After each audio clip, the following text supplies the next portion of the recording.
Salut tout le monde, j'espère que vous allez bien. J'ai décidé que pendant le temps des fêtes, j'allais vous faire un petit vlog d'écriture parce que dans le fond, mon gros projet des vacances, c'est de terminer l'écriture du tome 4 de Plus fort ensemble. Si vous me suivez depuis le début du processus de publication, là, vous savez, je pense que je l'ai déjà dit, dans le fond, moi, mes romans sont déjà écrits. Moi, dans ma tête, au départ, je pensais que j'avais 3 tomes, mais finalement, en discutant avec la maison d'édition, on s'est rendu compte que mon tome 2 avait trop de mots, puis mon tome 3 avait trop de mots. Fait que ce qui se passe, c'est que j'ai fait le tome 1 tel quel. Le tome 2, on l'a divisé en deux, fait qu'il est devenu le tome 2, le tome 3. Le 3 qui sort en janvier. Et ce que je pensais être mon tome 3 est devenu le tome 4 et le tome 5. Fait que ça, c'est tout écrit. Il me reste juste à comme relire, faire des vérifications. Puis là, aujourd'hui, dans le fond, je vais commencer par aller mettre mon histoire dans le gabarit de Victor et Anaïs. Dans le fond, ils ont un gabarit sur Word où il y a déjà la bonne écriture, le bon interligne, les bons tirets. Dans le fond, ça rend vraiment service au graphiste qui, après, va prendre le document Word puis le transformer en livre. Parce qu'il y a des symboles qui sont utilisés sur Word de base qui sont pas les bons puis qui doivent être changés. Fait qu'en le mettant directement dans le gabarit, ça aide beaucoup le graphiste. Fait que je vais aller faire ça. Je vous emmènerai probablement pas en bas avec moi à l'ordinateur parce que mon chum en ce moment est en train de jouer avec mon frère à Rocket League puis je sais même pas si je vais être capable de me concentrer sur l'histoire en tant que telle. Je pense que je vais juste faire de la mise en page, mais c'est ce que je fais là. Je commence par ça puis on s'en reparle si je passe à une autre étape.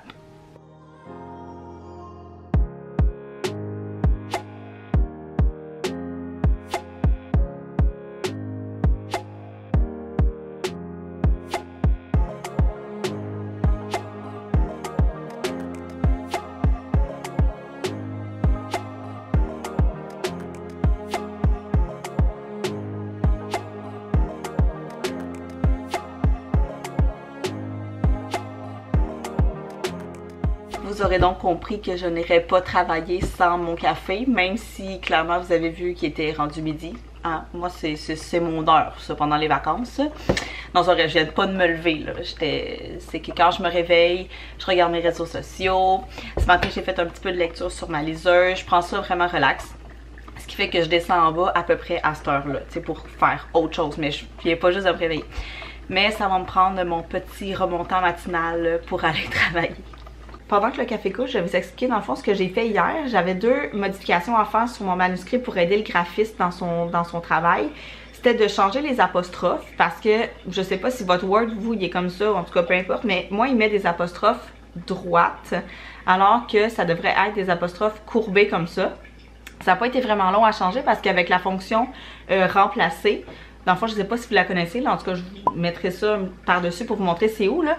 Mais quand on fait remplacer, on peut mettre l'ancien apostrophe, puis on peut écrire remplacer par le nouvel apostrophe. On clique, puis il change tout dans tout le document Word au complet, comme d'un coup, là. Fait que j'ai fait ça.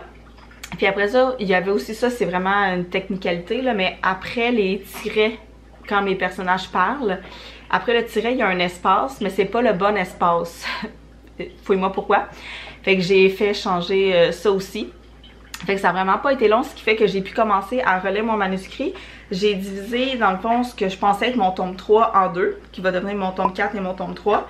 Puis là, j'ai regardé le nombre de mots parce que ça doit être sensiblement pareil. Ça doit tourner autour de 31 000 mots. Dans le fond, on se fie au tome 1 parce qu'ils doivent être, tu sais, en tout cas, mon éditeur veut que mes livres soient à peu près de la même longueur. Fait que là, dans le fond, ce qui se passe, c'est que le tome 4 sur lequel je travaille en ce moment, en séparant en 2, parce que tu sais, en séparant en 2, je peux pas séparer exactement au milieu, il faut que ça tombe à un endroit où est-ce que il peut avoir une fin qui a du sens, là, je peux pas arrêter en plein milieu d'un paragraphe. Ce qui fait que là, le tome 4 que j'ai en ce moment, il y a 29 000 mots, je pense. Fait qu'au courant de ma relecture, tu sais, je suis pas inquiète de ça, là. Au courant de ma relecture, il y a des choses qui changent, puis il y a des choses qui s'ajoutent. Tu sais, je deviens meilleure aussi avec le temps en écriture. Fait que tu sais, je relis des bouts où est-ce que je me dis, ok, mais c'est vraiment pas assez long, il n'y a pas assez de détails, tu sais, je vais rajouter des choses. Puis c'est niaiseux ce que je vais dire, là. Mais avec les ateliers d'écriture que je fais avec mes élèves depuis le début de l'année, ça m'aide moi aussi en tant qu'autrice. Parce que il y a une chose, là, tu sais, on a vu plein de stratégies d'écriture, là. Mais il y en a une que c'est d'étirer son texte. Dans le fond, c'est de raconter son histoire par petits bouts. Mais avec mes élèves, j'utilise l'expression étirer son texte, c'est-à-dire de fermer ses yeux, faire un film dans sa tête, puis vraiment voir chaque moment, chaque petit bout, tu sais, puis parce que les élèves ont tendance à raconter leur histoire trop vite. Tu sais, un samedi matin, je suis allée au parc jouer avec mon amie Aurélie, puis on s'est bien amusé, puis on est revenu à 3 heures. Mais comme, ok, mais comment tu t'es ramassé au parc avec Aurélie? Comment vous vous êtes rendu? Qu'est-ce que vous vous êtes dit d'étirer tout ça? Fait que ça m'aide moi aussi à étirer mon roman. Fait qu'hier, je dirais que j'ai lu le quart. Mais c'est une lecture pas facile parce que il y a plein de choses à remarquer en même temps. J'essaie de me concentrer sur est-ce que ça fait du sens, est-ce que ce que je suis en train de dire, ça fonctionne. À un moment donné, mon personnage, elle achète comme 10 revues au dépanneur avec une livre de beurre pour sa mère, puis elle arrive au comptoir, puis elle dit qu'elle donne 20$ puis qu'elle s'en va. Mais comme clairement, tu peux pas acheter 10 revues puis du beurre à 20$. Fait que là, recherche combien ça coûte une revue. Fait que là, tu sais, maintenant une revue cool, ça coûte 5$. Fait que là, 5 x 10, ça fait déjà 50$ plus le beurre. Fait que ça marchait pas. Fait qu'il faut que je pense à ça. Faut que je pense à la tournure des phrases. Faut que je pense à pas répéter les mêmes mots. Fait que c'est ça. Fait que là, quand mon café va être prêt, je vais descendre. Puis je vais aller continuer mon écriture. Puis je vais aller voir si je pourrais pas me donner un défi en nombre de pages à réviser parce que j'aimerais ça que j'ai fait terminer la relecture puis tu sais tous les changements avant le retour à l'école puis que j'ai juste à le relire une fois avant de l'envoyer. Puis il faut penser aussi que quand j'envoie mon manuscrit, il faut aussi que je compose les remerciements. Et il faut que je compose aussi le résumé de la 4e de couverture qui est pas si simple, tu sais, on fait pas juste comme écrire un résumé dans nos mots puis ça se termine là, tu sais, il y a des règles à suivre. Fait que ça, c'est la partie que je trouve la plus difficile, la 4e de couverture.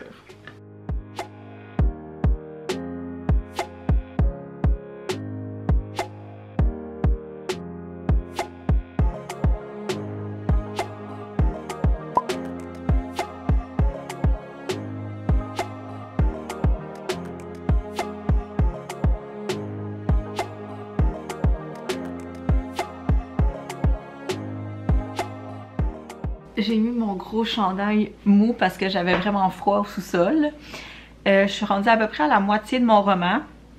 Je me suis rendu compte qu'il y avait tout un bout où j'avais pas changé les temps de verbe parce que quand j'ai soumis mon manuscrit la première fois pour le tome 1, on m'avait dit de tout mettre au présent. Dans le fond, c'est comme une exigence de la maison d'édition qui trouve que en écrivant avec des verbes au présent, ça donne plus de place à une suite, tandis que si c'est écrit au passé, c'est comme si c'était déjà tout canné puis qu'il n'y avait pas possibilité de suite dans le fond, là, tu sais, c'est un choix.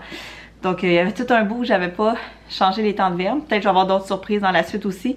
Puis il y avait des bouts aussi où les dialogues n'avaient pas le bon tiret au début. Fait que voilà, il y avait tous les détails qui marchaient pas. Il n'y avait pas de détails qui marchaient pas, mais vu que ça fait longtemps que les livres sont écrits, souvent je fais la relecture puis je suis comme attends là, est-ce que ça fonctionne? Est-ce que genre, vu que j'ai dit ce détail-là, il va falloir que j'en reparle plus tard. Fait que là, je me mets comme des commentaires sur le côté dans Word. Puis là, je m'écris comme vérifier si c'est véridique, vérifier si j'en reparle plus tard, vérifier telle info. Fait que là, tu sais, je lis d'un coup, mais je me mets souvent des commentaires sur le côté pour retourner voir parce qu'avant de le remettre, c'est pas vrai qu'il y a juste une lecture, là. Je vais le lire plusieurs fois.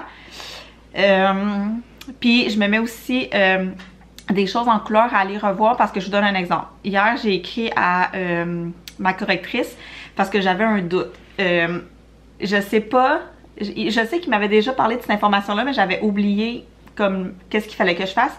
Mais maintenant que j'ai écrit que le personnage dit « je le sais », ok? Est-ce que, pour que ce soit comme uniforme, pour tout le temps l'écrire de la bonne façon, est-ce que j'écris « je le sais » J-E espace L apostrophe S-I-S ou j'écris « je le sais » J apostrophe L-E espace S-I-S. Comprenez-vous la différence? Fait que là, j'ai écrit à la correctrice qui m'a aidée parce qu'elle, dans le fond, son travail, c'est de connaître la langue, tu sais, l'orthographe, la grammaire et tout. Fait qu'elle m'a pisté là-dessus. Fait qu'au lieu de toutes les changer en faisant ma relecture, ben je les ai mis comme en couleur pour venir les rechanger plus tard. Fait que c'est ça que j'ai fait. Puis là, j'étais un petit peu tannée, fait que je vais prendre une pause. Je vais peut-être y revenir plus tard, mais pour vrai, je suis quand même bien avancée. J'ai vraiment l'impression que je vais finir avant le temps des fêtes de relire au complet. Il sera peut-être pas prêt à envoyer par contre. Mais il faut que je me garde du temps aussi pour la 4e de couverture puis les remerciements. Puis si j'ai le temps, j'aimerais vraiment ça, commencer à travailler sur le tome 5 parce que si je calcule, ça va être comme dans 3-4 mois la remise. Fait que dès que j'ai des vacances comme ça, j'en profite pour prendre de l'avance. Comme là, le tome 4, j'avais pris de l'avance pendant les vacances d'été. Fait que je remercie Marie-Florence du passé d'avoir fait ça parce que le travail serait beaucoup plus grand en ce moment. Fait que sur ça, je m'en vais prendre une pause. Je m'en vais continuer d'écouter la série Wednesday que j'avais commencé genre quand c'est sorti. Mais j'avais pas accroché puis parce que j'avais pas le temps puis j'avais trop de choses à faire. Fait que là, je m'en vais écouter ça. Comme vous allez le remarquer dans ma voix, j'ai eu la bonne idée d'avoir une extinction de voix pendant le temps des fêtes. Donc c'est pour ça que ça fait quelques jours que j'ai pas filmé. Parce que j'ai pas travaillé sur mon roman puis j'ai voulu me reposer, mais j'avais aussi des parties de Noël, fait que c'était pas vraiment évident. Fait que là on est le 31. Je suis à nouveau dans mon kit mou. Je viens de sortir de la douche, ça me fait du bien. Puis je vais aller passer quelques temps à faire de l'écriture. Je vous jure que même si dans le vlog d'écriture vous m'avez vu beaucoup trop souvent avec ce outfit-là, ben je vous jure que j'ai mis d'autres vêtements pendant le temps des fêtes. C'est juste que j'aime ça être confortable quand j'écris. Puis en parlant d'habitudes d'écriture, je sais pas là, les autres, tu sais, chaque auteur a comme ses habitudes là, mais moi ça me prend comme aucun son. Genre, je suis pas capable d'écrire en écoutant de la musique, à moins que genre ça soit des playlists comme lo-fi, où est-ce qu'il y a pas de paroles, que tu sais c'est juste de la musique un petit peu techno relax. Je vous mettrai là des liens dans la barre d'informations, il y en a plein sur YouTube, il y en a plein sur Spotify aussi. Sinon, il faut que je lise à voix haute mon texte, mon roman, sinon ça rentre pas dans ma tête, comme je suis pas capable de me concentrer. Puis aussi, je vais vous présenter mes deux meilleurs amis d'écriture, soit le dictionnaire en ligne Usito, pour vérifier l'orthographe des mots, et un dictionnaire de synonymes, parce que, on le sait, là, les répétitions, c'est vraiment pas intéressant pour le lecteur. Fait que des fois, je viens à bout comme du vocabulaire que je connais, puis tu sais, c'est normal, là, je connais pas tous les mots. Fait que je m'ouvre un dictionnaire de synonymes en ligne, puis là, comme il y a tellement de possibilités, fait que là, ça se peut que je lise la phrase comme 25 fois avec un mot différent, jusqu'à temps que je dise ok, that's it, c'est ça là, genre c'est vraiment ça là. Puis il y a quelqu'un un jour qui m'avait dit qu'en français il n'y avait pas de synonyme, qu'il y avait juste comme des mots qui avaient un sens similaire, mais qui étaient comme, qui avaient comme une gradation. Je m'explique. Tu sais, mettons, aimer, apprécier, adorer, tu sais, tout ça on comprend le thème, mais c'est pas vrai que c'est des synonymes parce qu'il y en a un que, tu sais, aimer, mais adorer c'est comme encore plus que aimer, comprenez-vous? En tout cas, il y a quelqu'un qui m'avait déjà dit ça puis ça m'avait comme vraiment marqué, fait que c'est pour ça que je lis la phrase plusieurs fois avec différents mots pour être sûr que celui que je choisis il est right on puis c'est vraiment celui-là que je veux dire. Fait que là, je pense que je suis rendue aux 3/4 de l'écriture. Puis j'ai 30 300 quelques mots. Fait que là, je rajoute au fur et à mesure, mais j'enlève aussi. Fait que j'ai hâte d'arriver à la fin pour voir si je me rapproche de 31 000. Parce qu'il faut que j'aille autour de ça. Puis, tu sais, pour l'éditeur, ça apparaît quand il manque, mettons, 700 mots. Fait que je vais m'assurer d'avoir vraiment le bon nombre de mots. Puis, c'est ça. Dans le fond, j'ai encore le temps. Tu sais, le roman, il est à remettre pour le 23. Fait que là, je sais que, comme, je pense qu'avant le retour à l'école, j'aurai le temps d'avoir fini ça. Mais il va me rester la 4e de couverture à composer, puis les remerciements. Que j'essaie, comme ça, c'est des choses que je réfléchis quand je me couche le soir. Genre, j'ai des pop-up de phrases qui me viennent en tête. Mais, tu sais, je suis pas capable de m'asseoir puis de juste penser là, on the spot, à la 4e de couverture. Je fais souvent comme plusieurs jets avant d'arriver à celui qui me plaît, puis même encore souvent mon éditeur me renvoie puis dit petit détail ici, il manque telle affaire. Tu sais, c'est vraiment plus compliqué que vous pensez composer une 4e de couverture pour accrocher le lecteur. Fait que voilà, sur ce, ça me prend un autre café, puis on continue. Je pense que je vais vous faire la conclusion du vlog ici. Je m'excuse si c'est écho, là, je suis dans mon bureau YouTube, puis il n'y a pas grand chose ici, fait que ça fait comme de l'écho. Mais j'ai terminé l'écriture du tome 4, de le relire une dernière fois. Je suis à 30 900 mots, fait que je pense que mon éditeur va accepter cette petite différence-là. Dans le fond, je voulais aussi vous rajouter comme information que le nombre de mots va avoir de l'influence sur le prix du livre. Donc, d'où l'importance de ne pas trop varier par rapport aux autres tomes pour pas qu'il y en ait un qui coûte comme 15$ puis qu'il y en ait un autre qui coûte plus cher ou moins cher. Fait que c'est pour ça qu'il faut que ça soit sensiblement la même chose. Dans le fond, j'ai fait cette semaine mes remerciements, qui sont terminés. Puis j'ai commencé un premier jet pour la 4e de couverture. Dans le fond, sur la 4e de couverture, si je peux vous résumer ce qu'il faut avoir, il faut d'abord accrocher le lecteur à l'histoire. Il faut parler des personnages que le lecteur va vouloir suivre tout au long de l'histoire, donc à qui on veut que le lecteur s'attache. Il faut présenter aussi le protagoniste, donc une personne ou quelque chose qui va empêcher nos personnages principaux de réussir leur quête. Faut parler de, tu sais, mettons, qu'est-ce qui pourrait arriver s'ils réussissent pas, si comme le méchant réussit à leur mettre des bâtons dans les roues. Puis appeler dans le fond le lecteur à l'action, donc découvrir la suite ou découvrir blablabla à travers les pages de ce livre, nanana, pour comme donner le goût au lecteur de hey, finalement, quand t'as tout lu ça t'a intéressé, fait que prends-le, puis achète-le, puis va-le. Ça, c'est ma partie moins préférée, c'est celle que je trouve le plus difficile. Fait que je me suis assise cette semaine pour lancer des idées, genre j'ai ouvert le document Word, puis j'ai pris chacun des éléments qu'il fallait que je mette sur la C4, puis j'ai comme lancé des bouts de phrases puis tout ça, il faut juste que je le revoie puis que je mette tout ça ensemble, mais je vais vraiment me donner le temps de le revoir au complet. La remise est le 23 janvier. J'ai tendance à remettre mes manuscrits d'avance, mais là, tu sais, il faut tout envoyer d'un coup, puis je veux être vraiment sûre d'avoir fait une bonne C4. Fait que je vais vraiment attendre pour le remettre à la date qui est demandée. Et j'aimerais ça le relire une dernière fois aussi, mais là, étant donné que les détails ont été vérifiés, que les fautes ont été vérifiées, je vais pouvoir le lire à tête reposée, si on peut dire ça comme ça, en n'étant pas en mode correction, révision. À part les je le sais puis les je le sais, des affaires comme ça dans les dialogues, je veux vérifier. C'est sûr que dans ma narration, il n'y en a pas de ça. Mais dans les dialogues, je veux vérifier, puis c'est ça. Tu sais, ma correctrice, elle m'a dit aussi que dans le tome 1, il n'y en avait pas tant que ça, des tourneurs de phrases comme ça. Fait que je pense qu'au fur et à mesure où j'écrivais l'histoire, je rendrais mes personnages un petit peu plus familiers, ce qu'il faut pas nécessairement. Fait que sur ça, j'espère que vous avez apprécié. Au moment où la vidéo est en ligne et vous la regardez, le tome 3 sort en librairie.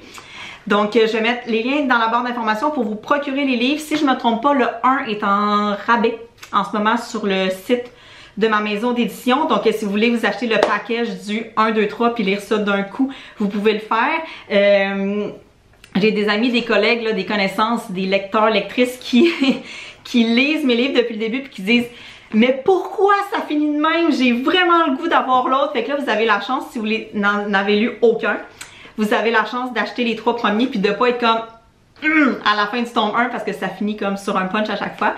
Fait que toutes les informations dans la barre d'infos pour les vous procurer. Si jamais vous avez des questions sur le processus de publication, d'écriture, peu importe, je n'hésite pas, mettez tout ça dans les commentaires, je vous répondrai avec grand plaisir.